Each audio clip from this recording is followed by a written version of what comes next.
মুকলি মঞ্চত ৰাজনৈতিক নেতাক প্ৰশ্নৰে থকা সৰকাৰ ৰাইজৰ আজি যুৱ সমাৰোহত ভাষণ নিদি কি কৰিছে সচৰাচৰ ৰাজনৈতিক নেতাই মঞ্চত ভাষণ দিয়ে আৰু ৰাইজে জাউৰিয়ে হাত চাপৰি বজায় কিন্তু ৰূপহীহাট সমষ্টিৰ দগাত পৰিলক্ষিত হৈছে তাৰ ওলোটা ছবি ধৰি লওক ইমান নাৰ্ভাছ কৰা নাযায় কিন্তু এতিয়া গোটেই মানুহখিনি আপোনাৰ ফকাছটো আছে সেই এজন পাৰ্চনেল যিকোনো এজন মানুহলৈ আছে আৰু এই ধৰণে কুৱেশ্যন কৰিছে আমি ভাষণ কিবাখিনি দি দিওঁ কিন্তু কুৱেশ্যনৰ উত্তৰ দিয়াটো মানে ফ্ৰণ্ট কেমেৰা বা মানে কেমেৰা ফ্ৰণ্টত এইটো সহজ কথা নহয় খুব ভাল হৈছে ৰাজহুৱা মঞ্চত এবাৰ ৰাইজৰ তীক্ষ্ণ প্ৰশ্নৰ সন্মুখীন হৈছে বিজেপি নেতা দগাঁৱৰ নিচিনা এটা জেগাত ইয়াত যুৱকসকল ইমান এডভান্স হৈছে তেওঁলোকে কেনেকুৱা এটা পৰিৱেশ কৰি আজি এতিয়া ৰাতি 9টা বজাত এনেকুৱা এটা অনুষ্ঠান কৰিছে গতিকে এওঁলোকৰ পৰা কিছুমান আইডিয়া ল'বলগীয়া আছে কিছু লোকে আমি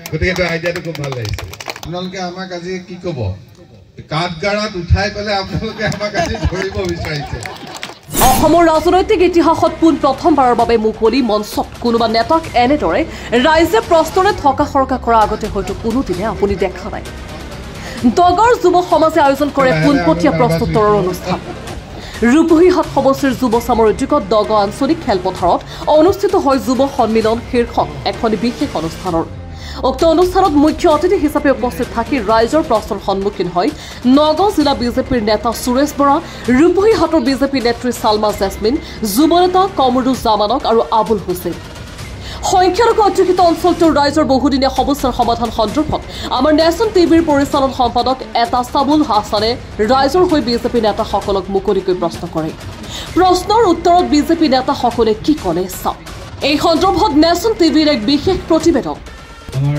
নেতা যেতিয়া নাৰ্ভাছ হৈ আছে মই নাৰ্ভাছ হোৱাটো স্বাভাৱিক কথা অলপ হ'ব লাগে মই ৰাইজৰ হৈ প্ৰশ্ন এটা কৰিব বিচাৰিছোঁ মাছ আৰু কৃষিজাত সামগ্ৰীৰ উৎপাদনৰ ক্ষেত্ৰত আমাৰ এই অঞ্চলৰ ৰাইজ খুব চহকী এইটো সকলোৱে জানে কিন্তু অসমত অৰ্থনীতিত প্ৰভাৱ বিস্তাৰ কৰা এইসকল লোকে কোনো চৰকাৰী আঁচনি কিংবা প্ৰশিক্ষণ নোপোৱাকৈ নিজৰ বলত তেওঁলোকে বিভিন্ন ধৰণৰ কৃষিজাত সামগ্ৰী উৎপাদন কৰি আছে এতিয়া মোৰ প্ৰশ্নটো হ'ল আমাৰ এই অঞ্চলৰ ৰাইজে উপযুক্ত বজাৰৰ অভাৱত উজনিলৈ মাছ পাচলি আদি বিক্ৰী কৰিবলৈ যায় কিন্তু প্ৰতিবাৰে উজনিলৈ গৈ এই মিয়া মানুহসকল লাঞ্ছনা বঞ্চনাৰ সন্মুখীন হয় সেই ক্ষেত্ৰত বিজেপি চৰকাৰে কোনো পদক্ষেপ লোৱা আমি দেখা নাই সচৰাচৰ সেই বিষয়ে আপুনি কি বুলি ভাবে না ভাল প্ৰশ্ন এটা কৰিছে এইটো কথা হৈছে যিটো আপাৰ আশ্ৰমত গৈ কিবা এটা চিটুৱেশ্যন ফেচ কৰাৰ ক্ষেত্ৰত মই এইটো ক'ব বিচাৰোঁ যে আচলতে গোটেই আপাৰ আশ্ৰমৰ মানুহখিনিয়ে আমাৰ এইফালৰ পৰা যোৱা ব্যৱসায়ী লোকসকলক সকলো মানুহে যে তেনেধৰণৰ চিন্তাৰে ট্ৰিট কৰে সেইটো কথা নহয় পাৰ্টিকুলাৰ হয়তো ক'ৰবাত 2-এজন মানুহৰ ক্ষেত্ৰত হৈছে বা তাতো 2-এজন মানুহে কোনোবাই কৰিছে কিন্তু কথা হ'ল কি এই ক্ষেত্ৰত গভৰ্ণমেণ্টৰ ফালৰ পৰা যি আমাৰ ল' এণ্ড অৰ্ডাৰ আছে বা গভৰ্ণমেণ্টৰ ওচৰত যদি বা আমাৰ প্ৰশাসনৰ ওচৰত যোৱা যায় সেইখিনি গভৰ্ণমেণ্টে সদায় ছাপোৰ্ট কৰিব কিন্তু কেতিয়াবা চাওক আমাৰ ভাই ককাৰ মাজতো পুৱা গধূলি এটা মানে দ্বন্দ্ব এটা হয় আমাৰ মনোমালিন্য এটা হয় কিন্তু সেই বস্তুটো যদি আমি ঘৰৰ ভিতৰতে মীমাংসা কৰিব পাৰোঁ তেতিয়াহ'লেতো আমাৰ সন্ধ্যালৈ ভাত সাজ একেলগেই হৈ যায় কিন্তু তাক যদি আমি কোনোবাটোৱে কাষৰ কাৰোবাৰ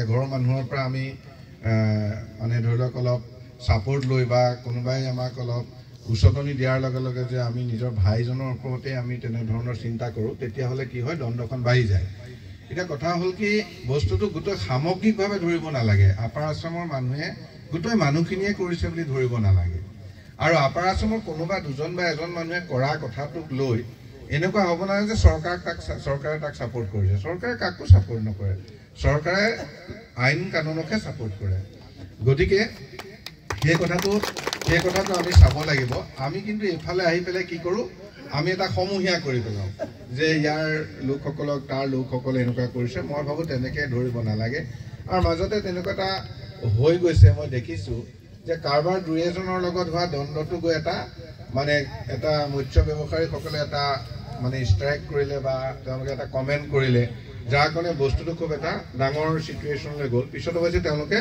এপলজি বিচাৰিলে, ক্ষমা বিচাৰিলে, যাৰ কাৰণে আজি আমি আকৌ একেলগে চলিব পাৰিছোঁ। গতিকে মই ভাবোঁ আহি থকা দিনত এই কথাবিলাক নহ'ব। আমিও যিহেতুকে ৰাইজৰ লগত থাকোঁ, আমিও প্ৰচেষ্টা কৰিম বা আপোনালোকে কোৱা কথাখিনি আমিও গুৰুত্ব দিছোঁ। আহি থকা দিনত হ'বলৈ তেনেকুৱা নহওক, তেনেকুৱা ভাবিম। কিন্তু তাৰ ক্ষেত্ৰতে আৰু এটা কথা থাকে, মানে কি হৈছে শুনক, একে খোলা যদি কথা কওঁ, অলপ খোলা কৈ দিওঁ আৰু। তাৰমানে আপোনালোকে এটা ছবিকে ধৰি থকাৰ কাৰণে কিছুমান মানুহে তাৰমানে খঙেই কৰি পেলায়। সেই খংটো গৈ ক'ৰবাত মাছৰ ডেক্সিত বা আপোনাৰ গাখীৰৰ ডেক্সিত গৈ উঠি যায়গৈ। মানে কথাটো সেইটো আছে, মই কিন্তু স্বাৰ্থত কোৱা নাই, আপোনালোকে বুজি ল'ব, অলপ বুজি ল'ব। চাওক, আজি এই গোটেই আমি নগাঁও পাৰ্লিয়ামেণ্টৰ মানুহখিনি এইখিনিৰ লগত জড়িত আছোঁ। আমি যদি এই ব্যৱসায়টোৰ লগত বা কিবা আছোঁ, তেতিয়াহ'লে নগাঁও লোকসভাৰ সমষ্টিৰ লগত জড়িত মানুহখিনিয়ে আছোঁ। কোনখিনি আছোঁ? চামগুৰি হওক, আমি ৰূপহী হওক, ঢিং হওক, লাহৰীঘাট হওক বা ৰহা হওক, এনেকুৱাতে আমাৰ যিখিনি আমি মাইনৰিটি লোক আছোঁ, এই মানুহখিনি আমি নগাঁওখনৰ এই ব্যৱসায় বা বিভিন্ন ব্যৱসায়ৰ লগত আমি জড়িত।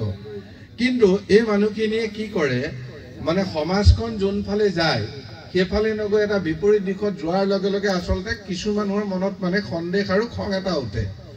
চাওকচোন, গোটেই আপোনাৰ 14টা সমষ্টিৰ ভিতৰত মই ৰাজনীতিলৈ লৈ যোৱা নাই দেই। খংটো ক'ৰ পৰা আহিব পাৰে মই ভাবি লোৱা কথাহে, এইটো একেবাৰে সত্যও নহয়, কিন্তু ভাবি লৈছোঁ, মোৰ ব্যক্তিগত উত্তৰহে এইটো, যে গোটেই দুনিয়াখন এতিয়া চাওক, আপোনাৰ এইটো সমষ্টিত 1.5 লাখ মাইনৰিটি মানুহ বেছি আছিলে। কৰিমগঞ্জ সমষ্টি আছিলে, 1.5 লাখ মাইনৰিটি মানুহ বেছি আছিলে। কিন্তু তাততো আপোনাৰ MP জিকাই দিলে। মানে টোটেল ভোটতকৈ মানে মেজৰিটি আৰু মাইনৰিটি, মই বাকী শব্দ দুটা নকওঁ, আপোনালোকে বুজি ল'ব।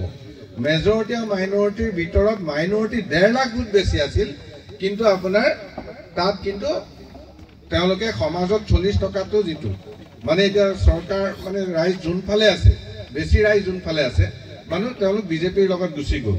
কিন্তু আমাৰ ইয়াত কি হৈ গ'ল চাওক, সকলো পোৱাৰ পিছতো আমি কি কৰিলোঁ, কথা নাই বতৰা নাই, কোনোবা এজনে আহি কিবা এটা ভাষণ দিলে, আপোনাৰ আমাৰ ধৰ্মীয় শপত খোৱালে, কিবা মিছা সঁচা দুটা ক'লে, আমি ফটকে এটা ৰাতি বা দুটা ৰাতিৰ ভিতৰত মানুহখিনিয়ে আমি সকলোকে আঘাত ভনা নিচিনা কথা এটা কৰি দিলোঁ। আৰু এই কথাটোৱে কি হয় জানে, এই ৰিজাল্টটোৰ লগত কিন্তু এটা কথা আছে। মই আজি মানে এই ধৰক বিজেপিৰ এজন সদস্যৰ কাৰণে কোৱা নাই, এই ৰিজাল্টটোৰ লগত এই কথাবিলাকৰ অকণমান একশ্যন ৰিয়েকশ্যনো থাকে। তাৰমানে আপোনালোকে নিজকে সুকীয়া এটা সম্প্ৰদায়, আপোনালোকে নিজকে এটা সুকীয়া জাতি, আপোনালোকে সকলোতকৈ বেলেগকৈ থাকিবলৈ বিচাৰে, আনৰ লগত মিলিব নিবিচাৰে, সেই কথাটো আপোনালোকে প্ৰমাণ কৰে ইলেকশ্যনত। মানে সেই কথাটো কিন্তু অকণমান সেই মাছৰ বজাৰত যে এফেক্ট নকৰে সেইটো কথা নহয়। আপোনালোকে এবাৰ আপোনালোকে সকলোৰে লগত মিলি থাককচোন, তাৰপিছত আপোনালোকে চাব, মোক ধৰিব যে কথাটো কি হৈছে। একদম অলপ এনেকৈ আহিব পাৰে বুলি মই ভাবিছোঁ। গতিকে আহি থকা দিনত মই চেষ্টা কৰিম, মোৰ তাত যথেষ্ট ভাই বন্ধু আছে, যে আহি থকা দিনত আমাৰ ঘৰৰ মানুহকেইজন গ'লে যে তাত তেনেকৈ নাভাবে, তেনেকৈ ধৰণে ক'বলৈ মই চেষ্টা কৰিম। ধন্যবাদ। ইয়াতে আৰু এটা প্ৰশ্ন মোৰ, এই অঞ্চলত উপযুক্ত এটা বিক্ৰী কেন্দ্ৰৰ অভাৱ আমি ফিল কৰিছোঁ, যাৰ বাবে আমি মাছ বা পাচলি বিক্ৰী কৰিবলৈ উজনিলৈ যাবলগীয়া হৈছে। আপুনি সেই ক্ষেত্ৰত মানে ইয়াতে এটা উপযুক্ত বিক্ৰী কেন্দ্ৰ, উপযুক্ত মূল্যৰ এটা বিক্ৰী কেন্দ্ৰৰ স্থাপনৰ ক্ষেত্ৰত আপোনাৰ কিবা পৰিকল্পনা আছে নেকি ভৱিষ্যত দিনত? এইটোৰ ক্ষেত্ৰত চাওক, এই মানে এটা খুব ভাল কথা কৈছে যে আমাৰ ইয়াত উৎপাদিত বস্তুখিনিৰ কাৰণে এটা ভাল বিক্ৰী কেন্দ্ৰ ইয়াত কৰাটো, এই কথাটো মই আমাৰ মুখ্যমন্ত্ৰী ডক্টৰ হিমন্ত বিশ্ব শৰ্মা ছাৰক আজি কৰা কুৱেশ্যনটোৰ মই কথাখিনি তেখেতক মই জনাম, মই সুবিধা অনুযায়ী তেখেতক মই জনাম। কিন্তু এইখিনিতে কি হয় জানে, এই গোটেই কথাবিলাক আচলতে অলপ ৰজাঘৰীয়া কথা বুলি কয়, সাধাৰণতে ৰজাঘৰীয়া কথা। এই ৰজাঘৰীয়া কথাবিলাক কৰিবলৈ যাওঁতে ৰজাঘৰৰ এটা এজেণ্ট ইয়াত থাকিব লাগে, ৰজাঘৰৰ এজন সদস্য ইয়াত থাকিব লাগে। এতিয়া আমাৰ ৰজাৰ ঘৰ যিটো চলি আছে অসমত, আপোনালোকৰ ইয়াত ৰজাঘৰৰ এজেণ্ট নাই তাৰমানে। গতিকে বেছি দিন নাই, এবছৰমান কিবাকে চলক কষ্ট কৰি, তাৰপিছত ইয়াত বজাৰ কেন্দ্ৰ হৈ যাব। আপোনালোকে ৰজাঘৰীয়া এজেণ্ট এজন ইয়াত সৃষ্টি কৰি লওক। মই আপোনাক কৈছোঁ, আপোনাক বুজি লওক, বুজিছে নিশ্চয়। বিগত কেইবা দশক জুৰি ক্ষমতাত থকা কংগ্ৰেছ দলৰ চৰকাৰে মুছলমানসকলক ভোট বেংক হিচাপে ব্যৱহাৰ কৰিছে। মুছলমানক ডিভোটাৰ সজাই ডিটেনশ্যন কেম্পলৈ প্ৰেৰণ কৰিছে। তৎসত্ত্বেও কিছুমান কংগ্ৰেছী নেতাই বিজেপি দলক মুছলমানৰ শত্ৰু দল বুলি কয়। এই সন্দৰ্ভত আপুনি কি ক'ব? খুব ধুনীয়া কুৱেশ্যন এটা কৰিছে, মোক ভাল লাগিছে।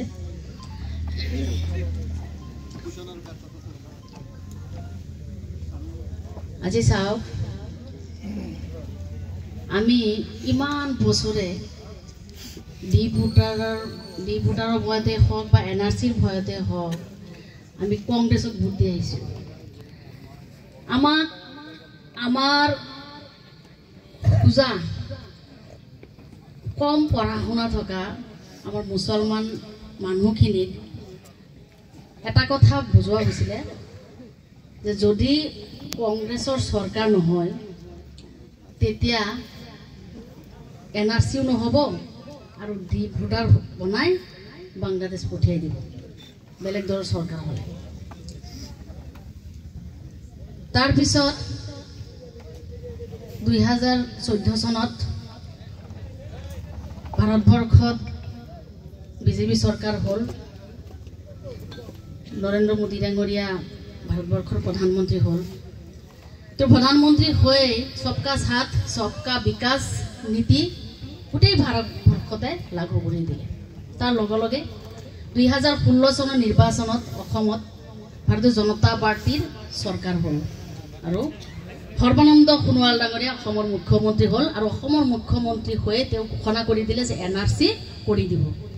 এটা শব্দত মই ক'বলৈ যদি যাওঁ, আচলতে মই মানৱ সেৱা কৰাৰ মানসিকতাৰেহে মই ওলাই আহিছোঁ মোৰ ঘৰখনৰ পৰা। মই ইলেকশ্যন খেলিছোঁ, জিকিম, ক্ষমতালৈ আপোনাৰ কিবা বিশেষ কাম কৰিম, এনেকুৱা ধৰণৰ চিন্তা এটা লৈ নহয়, সেৱাৰ মানসিকতা এটা আহিছোঁ।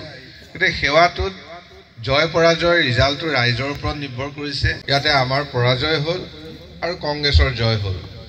গতিকে মোৰ ক্ষেত্ৰলৈ কোনো আক্ষেপ নাই, খালি এটাই আক্ষেপ থাকি গ'ল যে মই জিকা হ'লে নিশ্চয় আপোনালোকৰ প্ৰথম কৰা প্ৰশ্নটোৰ ইমান প্ৰশ্নটো কৰিবলগীয়া নাথাকিল হ'লে যে মাছ বেপাৰীসকলক আপাৰ আছামত কৰা যিটো কথা, সেইটো মই সেই সময়ত ক'বলৈ অকণ টান পাইছিলোঁ। এতিয়া যিটোৱে কৈছে হয়তো মই থকা হ'লে মই সেইখিনি মোৰ তাত মই নিজে গৈ ওলাই হয়তো মানুহখিনিৰ ওচৰত ময়ে ক্ষমা খুজিলোঁ হ'লে যে মোৰ ভাই ককাইখিনিক মোৰ নিজৰ মানুহখিনি ইয়ালৈ বেপাৰ এটা কৰিব আহিছে, কিবা যদি আপোনালোকৰ ওচৰত ভুল কৰিছে মোকে গালি পাৰক, আপোনালোকৰ যদি কিবা কিলাবলগীয়া আছে কৰিবলগীয়া আছে মোৰ পিঠিতে কিল মাৰক, আপোনালোকে কিবা কৰক, কিন্তু এই মানুহখিনিক নকৰিব মই ক'লো হ'লে। কিন্তু আপোনালোকৰ যিজনে ক'ব লাগিছিল তেওঁ গৈ আপোনাৰ দেখোন ক'ৰবাৰ বেলেগ জেগাৰ প্ৰশ্নহে সুধি থাকে। পৰহি গৈ যি প্ৰশ্ন সুধিছে আপোনালোকে গম পাইছে, আমাৰ লোকসভাৰ প্ৰশ্ন কৰিবলগীয়া তেওঁৰ হাতত নাই। তেওঁ এতিয়া বেলেগ কিবা মানে দেশ বিদেশৰ প্ৰশ্ন কিছুমানে কৰি থাকে। গতিকে আপোনালোকক হাতযোৰ কৰি অনুৰোধ কৰিম যে আপোনালোকে যিটো অনুভৱ আপোনালোকে কৰিছে ধন্যবাদ, কিন্তু আপোনালোকক মই সদায় ক'ম যে আপোনালোকে মোক ভোট দিয়ক বা নিদিয়ক, মই সেৱাৰ মানসিকতাৰে আহিছোঁ, মই কাম কৰিম আৰু মই ইমানতে সামৰণি মাৰিছোঁ। ধন্যবাদ।